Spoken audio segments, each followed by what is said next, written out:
once again to the Old Call Report. Of course, I'm your host, Chuck Lee, and there's one thing we forgot to do today, Roy. It's like we're kind of whiting out in here, but maybe that's just the monitor. We forgot to turn the overhead lights on, Roy, but maybe we don't need them. It looks pretty bright on my monitor. But welcome once again to the Old Call Report. I'm your host, Chuck Lee, coming to you live from the beautiful Banbury Place, formerly the tire factory, right here in Eau Claire. I want to welcome you to tonight's program, and of course we always have my rusty trusty sidekick Fred the True Stafford, and he's been with us now for probably 20-25 years. And Freddie boy had a stroke last week. I took him to the hospital, and so he's in the hospital tonight, Sacred Heart. He's up in room 942 if you want to call him, Sacred Heart Hospital. But due to the miracle of television, we have some footage of him from just a few minutes ago that we rushed down here so that we can have Freddie with us tonight, giving his insight into all of the happenings and what's really going on in the world from the viewpoint of from the way that only Fred could tell it. So Fred will be with us tonight. The videotape was shot about 2 hours ago, and he's in good spirits. He's going to be up at Sacred Heart there for about, they say maybe another 3 weeks. They're working on his right side, strengthening up his right arm and his right leg.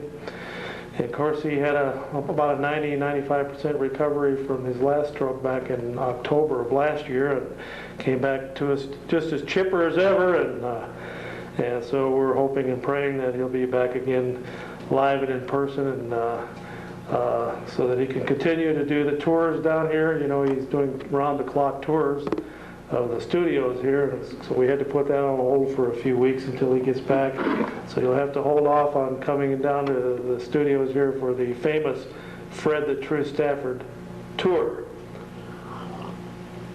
All right, well, we got our homepage up on the internet there. It's running full guns ahead, and it's been hit over 204 times. For those of you who don't understand what we mean by hit, it's been opened up by viewers on the internet 200 times since we got it on the air, and we're getting linked to some of the major search engines, and I think we have now over 30 links on it, including linking to Public Access, who has a homepage on the internet, so we're linked to them. They're linked to the Call Report, and we're also linked to Alta Vista search engine and several other sites around the world. So as we get to be more well known, more people will tune in via TV and by the internet. And of course, we also have our old email address, and Roy's going to be putting some addresses up here, or a phone number for those of you who'd like to call in tonight, and that will be coming up here momentarily. And we also have our email address. Roy will hopefully be getting that up here any moment now. Well, I'll tell you, it's been real busy here, busy summer, and of course, it's July 7th, 7/7/97. We're on Mars, and have you seen those Mars Pathfinder photographs on the internet and on television? They look pretty pathetic, at least the ones I've seen on the internet. I've got a photograph that I use for my wallpaper for my Windows 95. It's a full 15-inch computer, covers the whole screen. Photographs from when the Mars photographs were, there was a satellite or a ship landed on Mars about 20 years ago now, and took photographs. And those photographs were beautiful compared to these black and white scratchy things they got now. It's almost like they don't want us to see what's going on up on Mars. Or there might be somebody walking by with a beach towel up there they don't want us to see. So they just get terrible photographs. They talk about, I mean, this is 20-year newer technology, and what I've seen on the internet is black and white scratchy stuff. You can't even see it. I've got a beautiful photograph from 20 years ago when the cameras were up on Mars. They're a lot better visibility and sharpness. These here are just terrible photographs for the multi-millions of dollars that was spent on this project. Hopefully they're going to clear up and get in color. Well, Roy, we're going to have to shut that off. I know that right now. Going to have to take those calls out there, Roy. Of course, I'm speaking of Roy Rogers Hoff, Sr., great-great-grandson of Hopalong Cassidy. And of course, you can read all about that on the homepage. There's the homepage up there. Now, in front of that flavin there, you got to put that tilde in there. And then Roy hasn't been able to, we've tried to get that on the keyboard down here. Of course, sometimes we're working with less than the most modern technology. So it's http://members.tripod.com. And then you have a / again, and then there's that little squiggly kind of a sideways S that's called a tilde. Tilde Flavin, Flavin, then / and then index.html. That'll get you right to the homepage. Or if you don't want to go to all that and you know the homepage of Public Access Channel 11, you can go there. Of course, there's some outfit out there called QTV that has a homepage. If you find that on the internet, you can go through there. And I understand that common man, of course, he's right here with us. He's let us borrow his head for tonight's program. You know, you've heard that old expression, I lost my head. Well, Common lost his and never found it. Well, Common has an unofficial homepage that you can link through on the QTV page or through PAC to my page. And then go on out there and see what the old Common Man's homepage looks like. So he's up on the internet too. So wonders will never cease. When Common's on the internet, you know this is the end of the world. We're almost to the year 2000. You know things are coming to an end. Okay. Well, I went through my well, I'll show you what I went through here. I've got it. Carry this bag on the show with me every week now for the last 25 years. And of course, stuff piles up in there that you don't get around to reading. Of course, I found this picture in there of one side has what's his name? Well, whose name is that, Roy? Who is that guy? Yeah, he's the assistant speaker of the House. But he's making a move now to take over this guy's spot. Looks like Newt is kind of bit off more than he can chew now. I guess he's lost about 40 pounds here recently. But kind of these colored glossies there don't show up the best. But anyway, that's Newt. The other side is his right-hand man there, but supposedly there's a coup going on there, coup d'etat going on here. It's not even March, for the Ides of March. They're looking at trying to knock old Newt off and replace him with Dick Armey. That's the guy's name, Dick Armey. Of course, there's some old shows there. I've got to get home and index, but you know, I went through all this stuff, and I've got papers backed up here and stuff that I'd never used on the show, and articles that I cut out that seemed to be of so much importance at the time, and then time goes by and then they're not important anymore. At the time, they sure looked important. Here's one here, front page headline, March 7th, 1997. Center of Care's ex-administrator sues over criticism. That's a front page article picking on Lorraine Lee. And Lorraine Lee is one of the icons of the city. Here's a message. Doesn't have a date on it.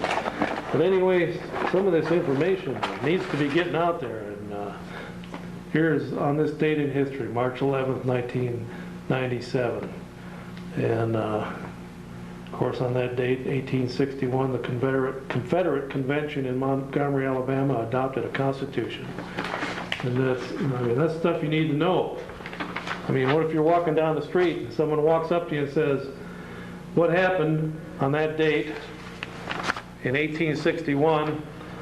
What if somebody walks up to you and says, where was the Confederate Convention on March 11th, 1861? If you didn't know it, you'd really feel foolish. Well, now you know what happened on that date in history. And then I got a mailbox here at the studios. I keep getting these things in the mail. They're called Here and Snooze Droozle County News, the granny gear of rock and roll, and it has information. I get these, I got another one here in the mail today. So you never know what you're going to come along here. And here's an old magazine I used to get called World. tells about, well, Charlie Daniels is on this issue. It's a pretty good magazine. It's talks about abortion in this one, that sheep cloning fallout, Christians being persecuted in India. Now, of all places for Christians to be persecuted, you wouldn't think that they'd be getting persecuted in India, but they are. And of course, you know, India is right behind China in population. It's just a sea of humanity there, and a lot of lost souls over there. But there is a vibrant Christian community within India that's trying to hold back the tides of time and the end of the age. And of course, we are creeping up to the year 2000, and I'm not here to say that the end of the age is the year 2000. I personally think it'll be a few years after that, but a lot of people have put their hopes and trust in that they're just going to float off into the sky on January 1st, 2000. I don't think it's going to be that easy. At least my Bible doesn't say it's that easy.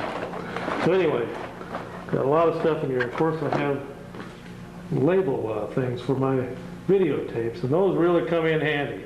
You know, Roy, a guy never could have enough of these label things. You know what, Roy?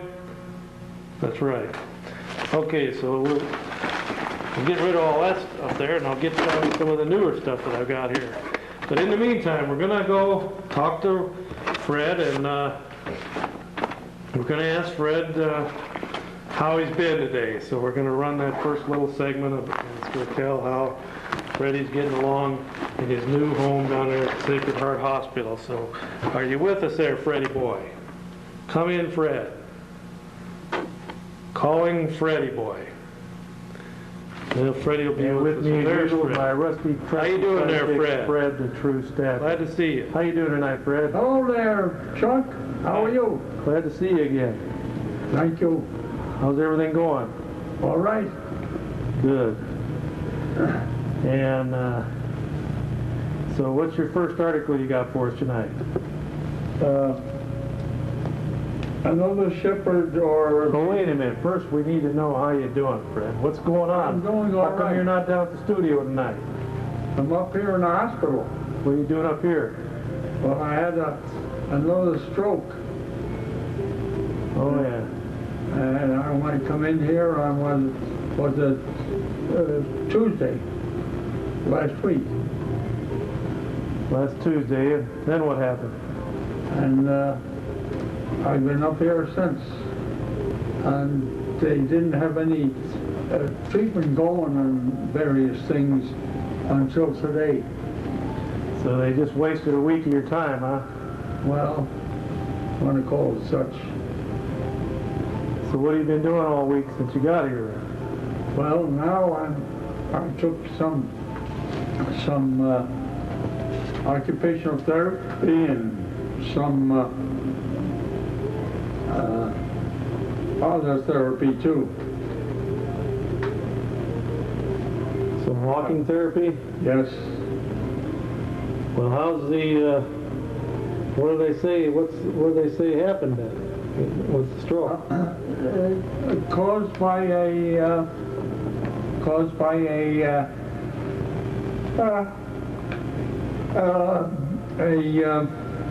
I had in my penis I had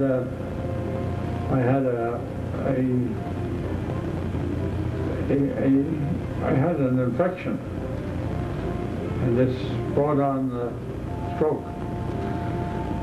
So now they've had you walking around trying to, which side did you have it on? Right, the right side. So how's everything working then? Well,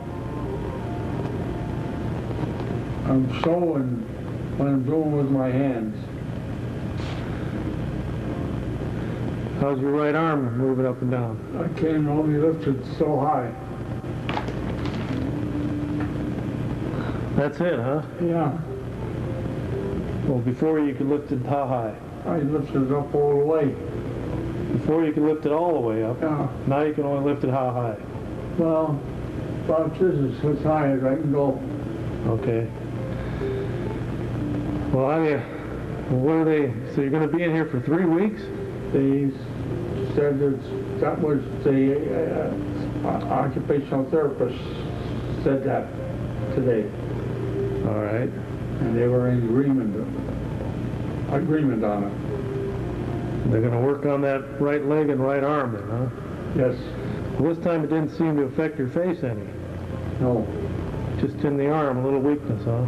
yes, So have you been up and around walking at all? a little bit. Okay. So what's Betty have to say about all of it? Well, I wonder. I don't think she wants me to go in a nursing home. I don't want to go in. You're awful young to be going and retiring in a nursing home already. You know? You still got your license active, right? Yes. Okay. Well, okay, then what's our first article you're going to read us tonight? Well, I got one here about Al Gore. Another shepherd, or be sure, is a busy man. Vice President Al Gore responding to the question, what do you think your major accomplishment, posed by Baltimore Sun reporter Paul West said, I think the stewardship of our environmental policy, the reinventing of government, and beginning of a process of transformation to the federal bureaucracy that holds our promise of helping to restore the promise of self-government, telecommunication reform, and launching of a program to complete the information highway and connect every classroom and library to it as part of his claiming of victory.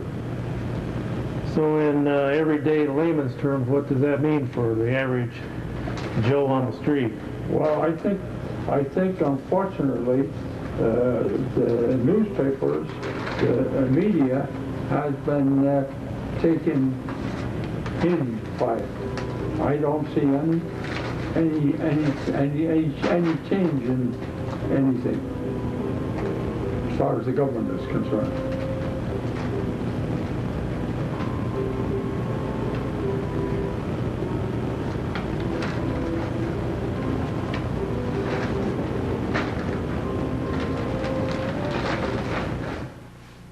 All right, there. So there we have it.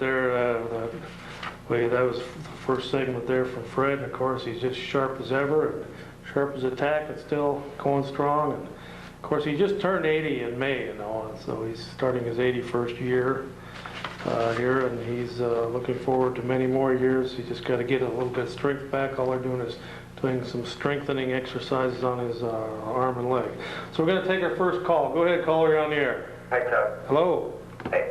I just wanted to say to Fred and stuff, best wishes and hope that, things work out real well. And it looks like he's, doing pretty good and stuff. Uh-huh. Okay. And that was coming from Mark and Brian and Darren. So, Okay. Okay. Well, Fred's watching tonight, so he appreciates that. Okay. I have a question. Well, how come you believe everything you read is what my question is. Do I believe everything I read? Do you? No, hopefully not. Okay. Because like what you were talking about and stuff, how the media is controlled by the liberals and stuff, so, right? Yeah, they control a big chunk of it. At least that's what surveys say when the mass media has been surveyed to which way they vote, and I guess something like 85–90% of them vote Democratic. Okay. Well, I don't believe that, but anyway, I just wanted to say, just be careful when you're reading stuff that, you're not getting brainwashed, okay? All right, and take care, Chuck. All right, well, thank you for calling in. Okay. Let's see, here's a quick one here. Chinese ICBMs will threaten U.S. Pacific by the year 2000. Of course, recently China was doing some war games off the coast of Taiwan, and A reporter went up to one of the Chinese soldiers and asked him what they were practicing for, and he said, "We're practicing for the invasion of the United States." Well, right here, the headline in the Washington Times, May 23rd, 1997, Chinese ICBMs will threaten U.S. Pacific by the year 2000. Of course, we've cut so many treaties and deals with the Soviet Union where we've pretty much dismantled our arsenal. So to the point now where Russia is the most powerful nuclear power in the world, and China is starting to climb that ladder of power, and that's probably, if the truth were known, it probably would be proven that Russia has been transferring hundreds of those ICBMs and nuclear bombs and missiles, and probably a few of their nuclear-powered and nuclear warhead-equipped submarines have probably gotten into the hands of China. And you'd say, well, why would Russia do that? Well, I'll tell you why Russia would do that. Because China right now is one of the cash cows of the world. In other words, where money is flowing into China by the shipload, by the aircraft carrier loads of money is coming into China. You've got it's about 1.2 billion people in that country, about a fifth of the world, and probably 500 to 600 million of them, maybe 800 million of them are working one way or another, producing goods. And this is a cash cow. Probably the biggest economy in the history of the world is forming right in China right now. Hundreds and hundreds of billions of dollars are flowing into China. So they've got all kinds of cash to spread around right now. They're like a bunch of drunken sailors on Saturday night in port. They just got all kinds of cash to throw around, and so they're buying all kinds of military hardware around the world from wherever they can, and then they're reselling some of it to rogue nations like Iran and Iraq and Libya.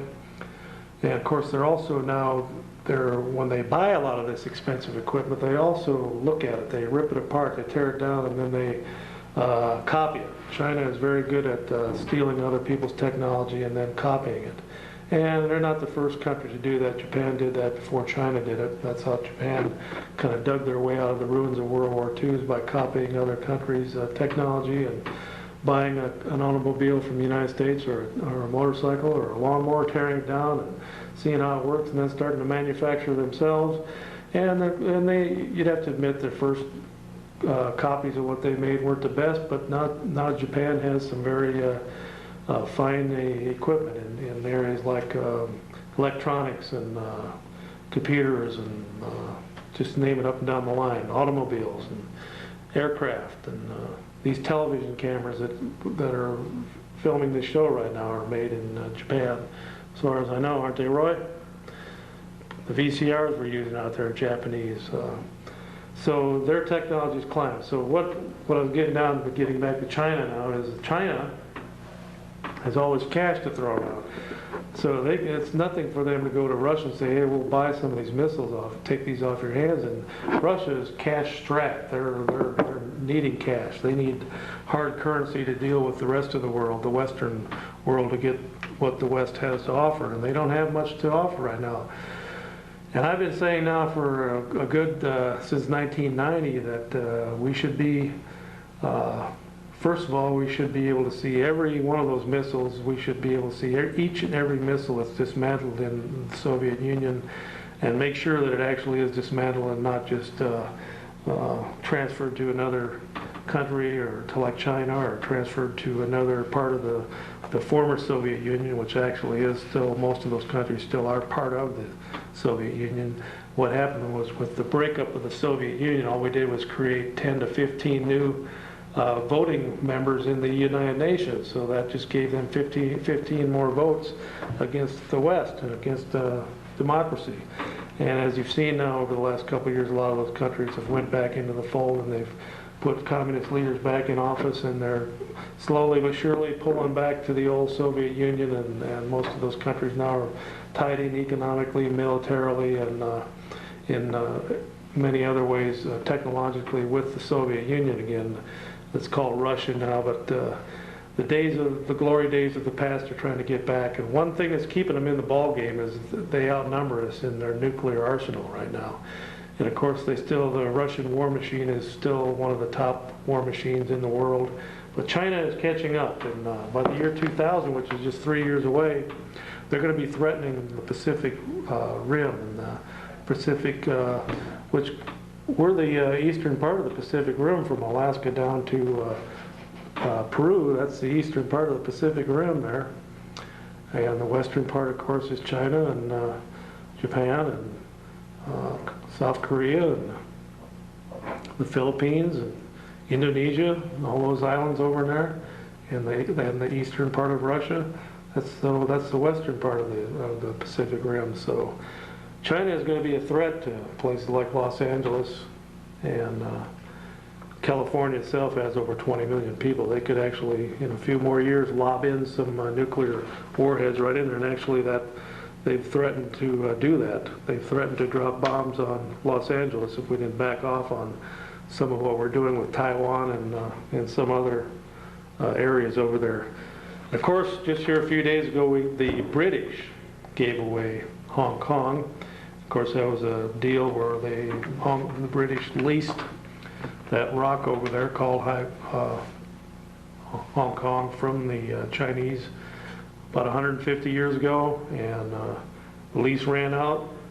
10 years ago, they cut a deal to where Britain would turn it back to China. So that gave people 10 years to get out of there. They wanted to. So everyone that's there now, I assume, wants to be there. So we're going to take another call here, and then we're going to go back and ask Freddie another question here. Go ahead, caller, you're on the air. Hello? Hello. Yeah, Chuck? Yes. I'm like gonna have a show. Pardon? Hi, I'm like gonna have a show. You're going to have a show? Yeah. What's it going to be called? I do not know. Huh. Well, that's one of the first things you should do is name it. Oh. Maybe you should call it the Name It Show. Oh. Hey, Chuck. Yeah.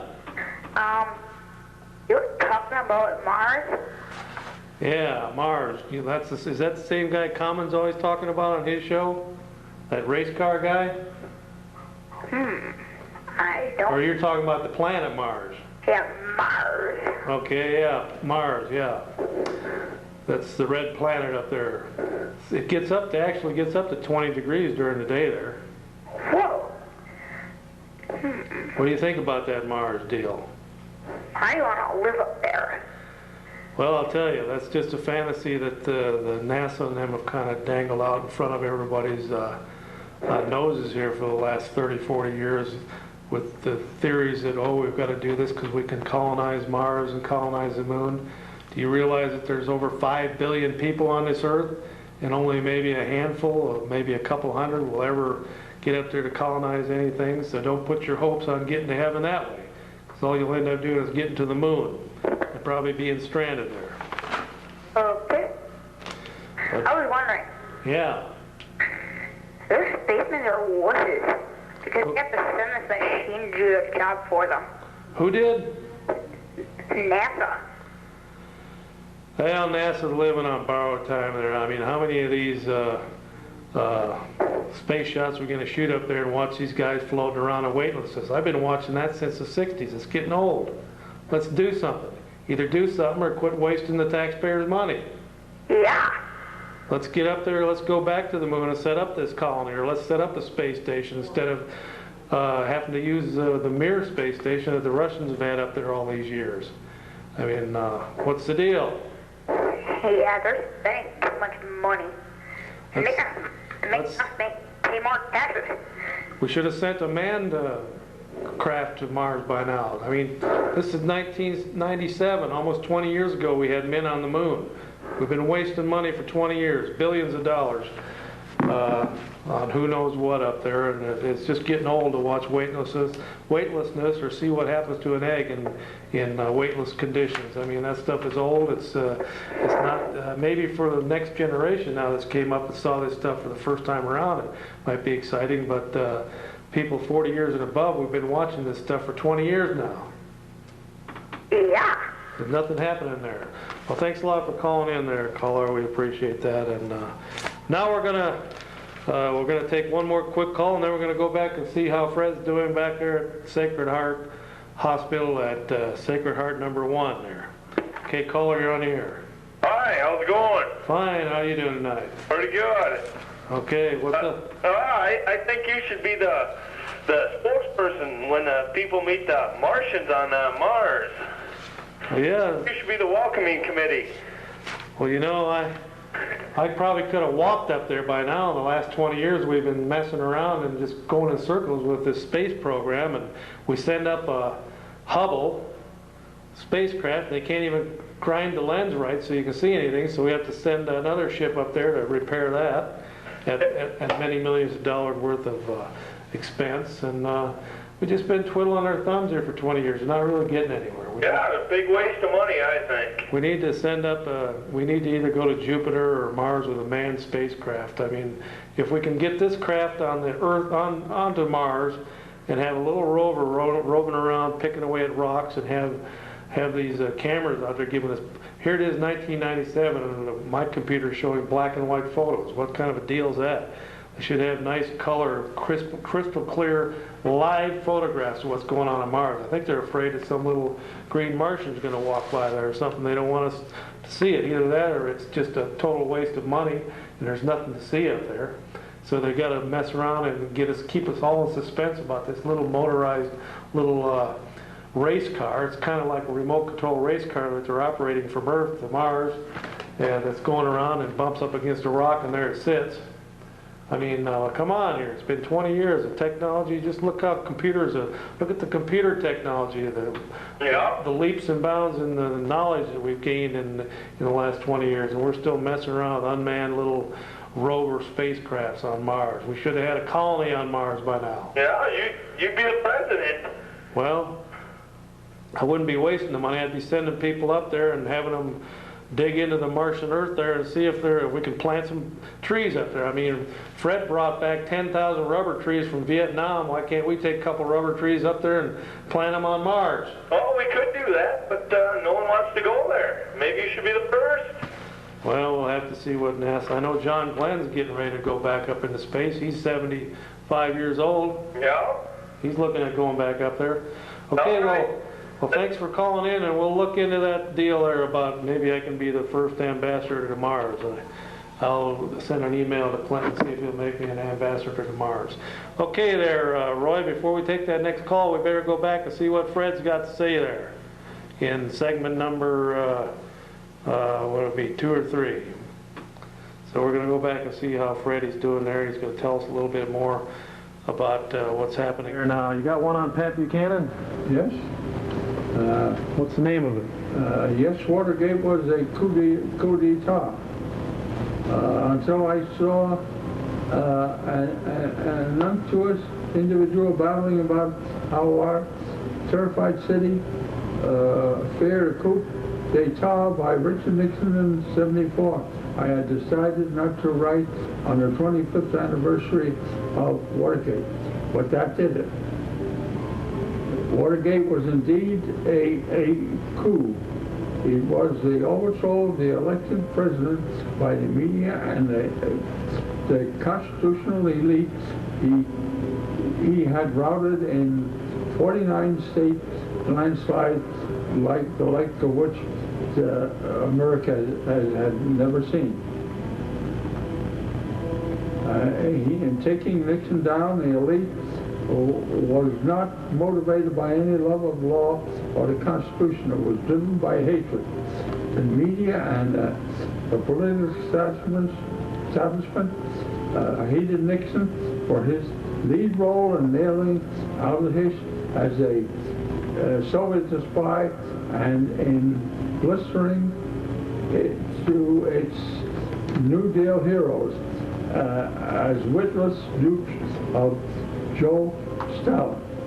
He hated Nixon because he recalled the nation that the establishment, when he called on the great silent majority to stand with him for peace, and with honor in Vietnam, and former Vice President Agnew loose on the media and the political establishment, to the delight of the nation, had come to detest media, arrogance, and bias. And it's hated Dixon because he's seen with the mining of High Pond and the bombing of Hanoi to have won the war. They said we could not and should not be won. Of course, now, Pat Buchanan was in the Nixon administration, wasn't he? Yes. Yeah. Now, so he says that this Watergate thing was just the press attacking Nixon, and there really wasn't that much to it. No. All it was a third-rate burglary, wasn't it? Right. And some low people way down on the bottom of the totem pole in the Republican Party broke into, was it Democratic headquarters in the Watergate building? Yes. Well, they had. Yes, that's why they broke in. But they didn't gain much in the deal. No, they didn't. Matter of fact, it seemed like if they were caught in there, and they didn't think anything of being caught. Well, there really wasn't much to it compared to the stuff that Clinton's been accused of. No, Clinton has been accused of more things than that. That's right. This just doesn't even hold a candle to that. I had a woman tonight here in the hospital. She pushed me out of into the hall, and she asked me, she says, you look very familiar. And then I told her I was up in Immaculate Conception Church and so forth. And then I said I'm also on the show, your show. And she said, that's where I remember you from. Huh. And she says that guy that's with you is wearing those tan earrings and whatnot. She liked that part, huh? She didn't like it. Well, you can't please everybody. I know it.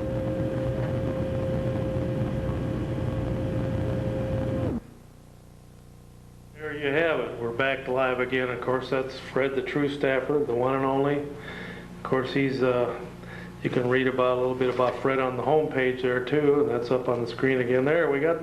Roy got that tilde in there. It's right before the F in Flavin there. It's a little squiggly line on your keyboard up on the left-hand side there up by the numbers. He finally found it. I don't know where it was lost. Somebody stole it, and we had to go out and find a new one and put it in there. But there you have it. So if you want to call in, the number is 839-6261. Of course, the homepage address is http://members.tripod.com/tilde/flavin/index.html. Of course, our email address, if you want to just send an email, it's cows@discover-net.net. All right. Well, this week some hearings on campaign financing started with Thompson from Tennessee, Fred Thompson, former movie star, now U.S. Senator. And he just happened to be in the Watergate hearings back in 1974. He was a young lawyer back then, and he's actually in the same exact room that he was in 23 years ago, holding these new hearings on campaign financing and money being raised at Buddhist temples.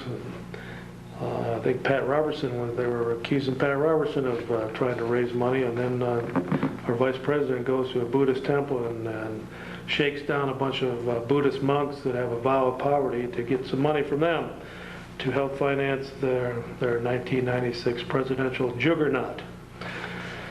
So anyway, that's in this country, but the Chinese were really, like I said earlier, the Chinese have billions of dollars in cash right now from all the goods and all the trinkets that they've been selling and dumping on the market in the United States. Everything from bootleg CDs with computer software on them to clothing and shoes, Boy, I'll tell you, you just go in any one of the department stores, go into Kmart, Shopko, Menards, Walmart. I mean, they're flooding the United States with all kinds of goods. And of course, we're all looking for a bargain, so people are getting caught up in this. And China does make some good quality goods, and then they make some cheap stuff right now. But the thing is that money is the wealth of this country is being transferred to a communist country, and then that communist country is taking that money and to further their communist ends, and also to prop up other communist regimes around the world, like Cuba and North Korea. And there's not too much left. They're helping out Russia where they can. But the thing is, China is becoming a powerhouse in the world with all that money. And so they're spreading it around here. And actually, they gave it to both parties here. I've got a China lobby. This comes from the sources from the Center for Responsive Politics, Federal Elections Commission. Nearly 100 major American companies that do business in China have been funding a continuing pro-Beijing lobbying campaign. Here are soft money political donations from the top 20 companies to both parties in the 1996 campaign. Of course, the top money giver out there was Philip Morris. Of course, they're the makers of those cancer sticks. They spread around $3 million in the last campaign cycle. Atlantic Richfield, the gasoline people, $1.2 million. AT&T, the phone people, almost $1 million. Eli Lilly, $750,000. Time Warner, $726,000. Chevron, another gas company, $700,000. NYNEX, I think that's a phone company, $650,000. A lot of phone company money in here. I think that's because with 1.2 billion people in China, and with some wealth trickling down, you talk about trickle-down economics. In a communist regime, it trickles down very slowly. And it's trickling down to where at least they'll be able to afford a phone. Well, if they got a phone, they want to start making calls. And there's millions of Chinese in this country and in other parts of the world that will want to talk to their relatives back in China. So I can see here why the phone companies are so prevalent here, and some of this money that they're spreading around for their pro-Chinese lobbying efforts. Okay, we better take a call here. Roy's been saying that there's somebody eagerly waiting to talk to us here. So go ahead, caller, you're on the air. Hello? Hello. Hey, Chuck. I think I figured out a name for my show. What is it? Citizen Talk. Well, that's a good idea. Citizen talk there. Okay, I don't know how that happened twice there, but anyway. All right, then we'll just talk about something else here. Like I said, I went through my thing here, and I've got all kinds of things about the full-page ads for the Easter Bunny. By golly, we still got those there. The Easter Bunny arrives at the Oakwood Mall. And you know, that cost several $1,000s there to run that ad there. You'd think they would say the birth of, wouldn't it be more appropriate to say the birth of Jesus is celebrated at the Oakwood Mall Friday, March 14th. Come and visit your biblical center at the Cafe Court March 14th, hours Monday through Saturday. And then at the bottom, free Bibles. Wouldn't that have been more appropriate on Easter? Okay, go ahead, caller, you're on the air. You're one of the uglier dudes I've ever seen in my life, man. Well, what's your question? Okay, well, there you have it. All right, let's see, what do we got here? March. There's some stuff for March. Here's one here, the dangers of cults. Of course, just about every group out there is either accused of being a cult or is a cult anymore. To the atheists, they're all the Christian groups are cults, and to the Christians, the atheists are cults. But it talks about the main ones that have been called cults for years, which would be some of the main ones. Jehovah's Witnesses have been considered a cult for many years by a diversity of groups. The Mormons have been called cult groups. The New Age movement is considered a cult group, and of course now tied in with the New Age movement is the millennial 2,000-year movement, where everyone's looking at what's going to happen here at the turn of the century. Of course, another big one is the Unification Church.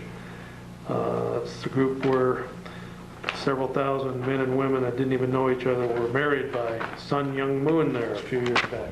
Okay, caller, you're on the air. Yeah, what happened to your kick can? Did you recycle it? Well, actually, that was full. You know, those people have been asking me for several months now what those were for, all these months that I wore those. And what that was as part of the National Earwax Society's can drive, where you hook the ear hook that to your ear, and then you'd have a little, let your earwax drain into the can, and then you seal the can and you ship them off to the National Earwax Society. Because last winter we had that massive freeze where hundreds of millions of bees died off, and so wax wasn't created. So the call went out all across the world to start wearing these cans and letting the earwax drain into the can, and then mailing the can off to the National Earwax Society to replenish the wax shortage in the world. Of course, wax is used to make candles and many other things, pharmaceuticals. I think wax is even put in lipstick for those of you women who are watching tonight. So they had to replace that wax with earwax. So you had earwax that you're putting on your lips here for the last few months. But now the crisis is over. The bees are back out. They're out in the clover fields. They're making honey. They're making combs again. So we've got plenty of wax now. So the earwax crisis is over. That's sort of a disgrace, though. Yeah, I worked for Kick Soda, and you could have used a Surge can or a Mountain Dew can. Huh. Well, we'll have to see what we can Sort do. of disgraces my product. Well, we'll have to see what we can do next time there. I think so. Well, Thank you. okay. This is God. Stop what you're doing. You're disgracing yourself. Huh. Okay there. Well, Roy, we're going to go on to segment 5 there and get the final word from Freddie boy. And then we're going to go to segment 5 there. In the meantime, we'll see if we get one other quick one there while Roy's on the phone there. And of course, some of the more prevalent links we have now on the internet homepage site there, and that's on the air there, is we have the conspiracy pages. What you didn't know was going on. Another one's the most wanted, world's most wanted. All the fugitives of the world are on this, or a lot of them are. And there's still that free offer to tune up your PC. It goes in there and sees what's wrong with your hard drive, or some links you have, or some hookups to the internet. It goes in there and analyzes your whole computer for free. That offer is still running till July 15th, so you can find that site by going to my home site.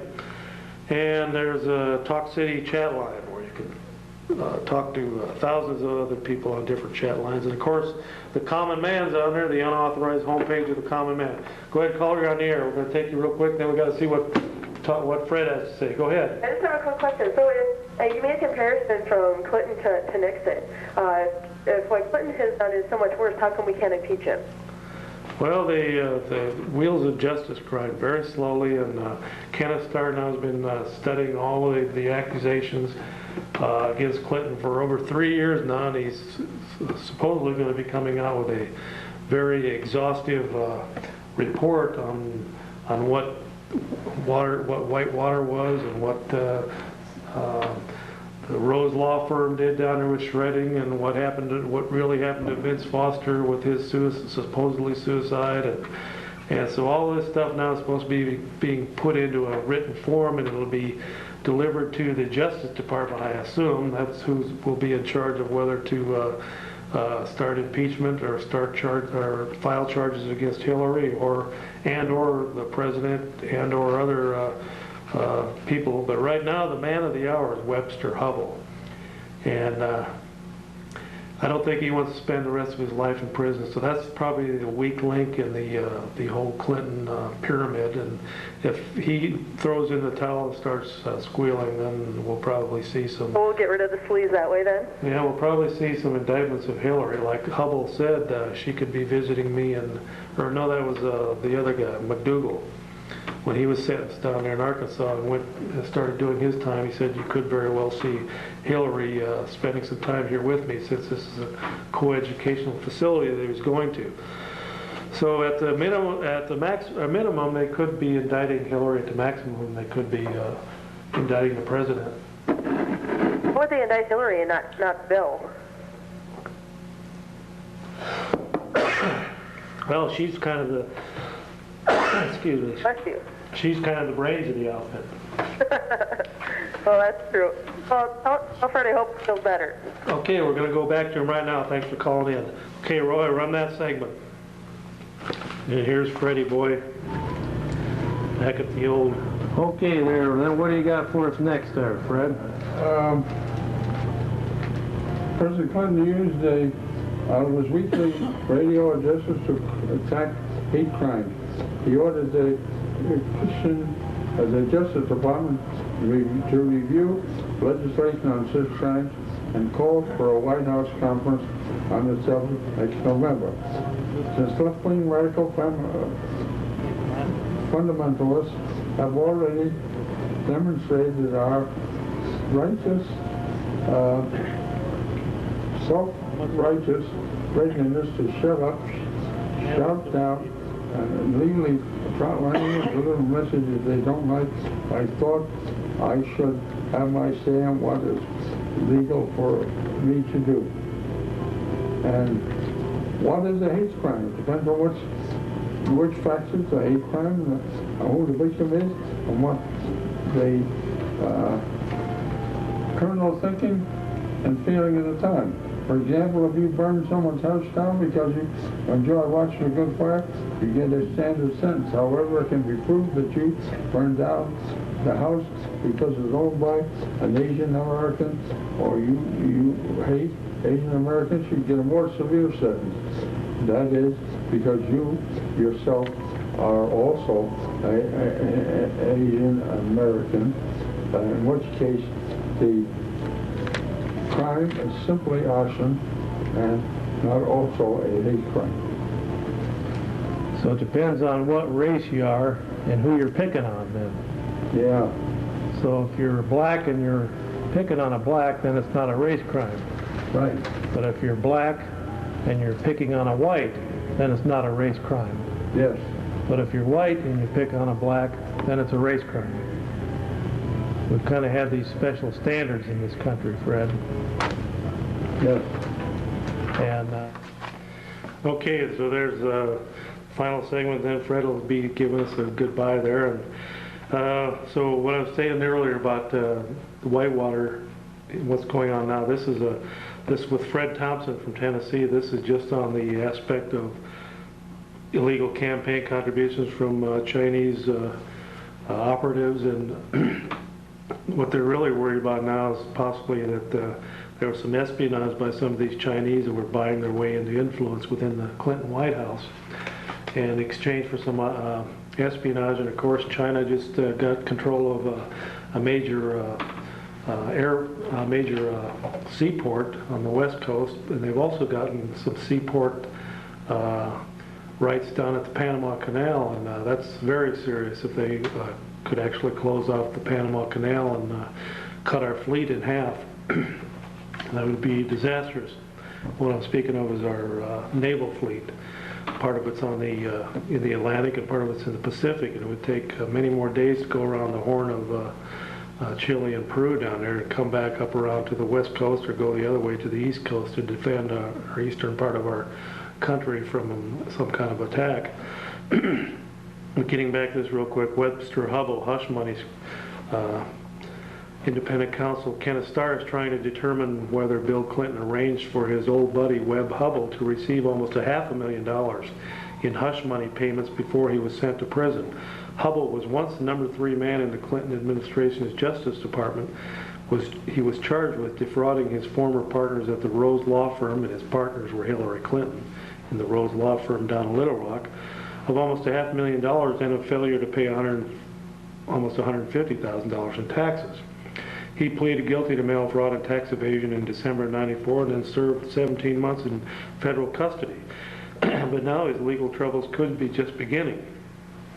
Starr wants to find out if $500,000 in fees paid to Hubbell after he resigned in disgrace from the Justice Department in March of '94, but before he was convicted, were intended to buy off his silence.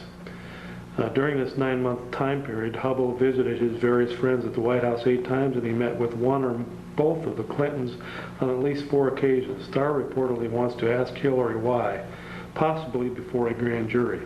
According to Newsweek, Star is especially interested in records showing Hubble visited the Clintons at Camp David in early July of '94, then later met Mrs. Clinton privately at the White House on July 20th.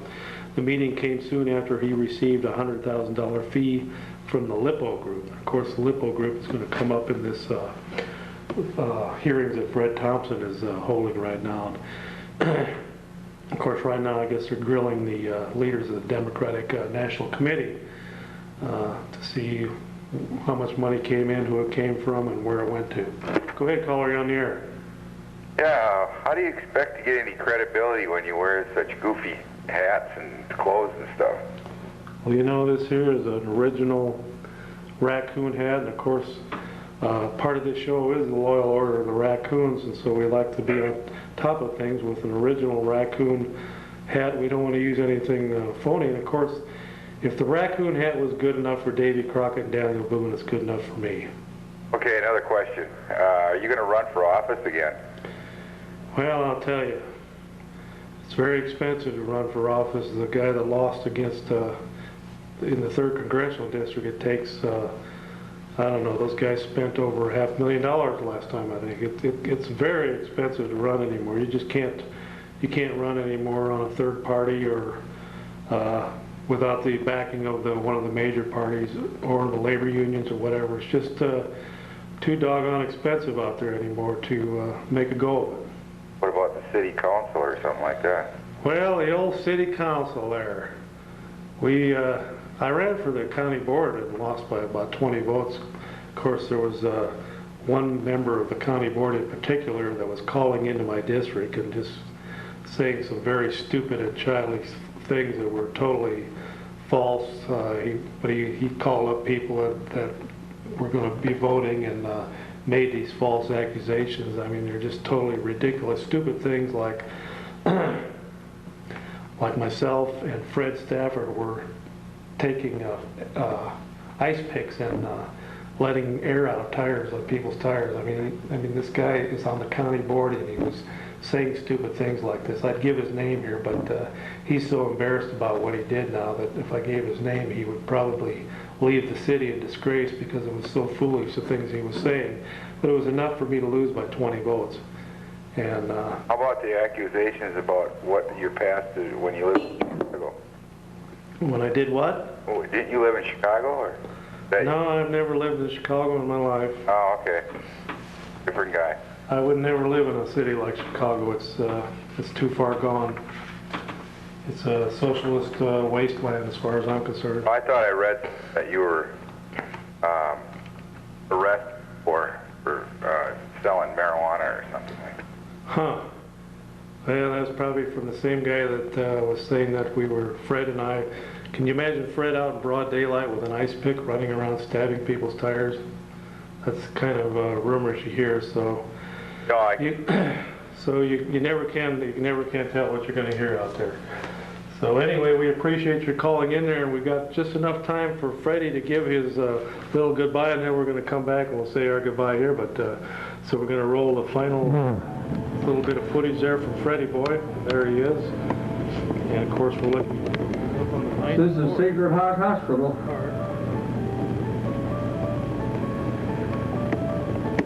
And they do good work there.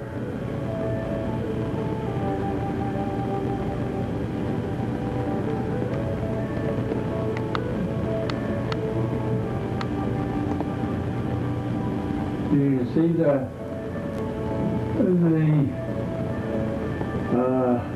Voltec over there, and down below is the college.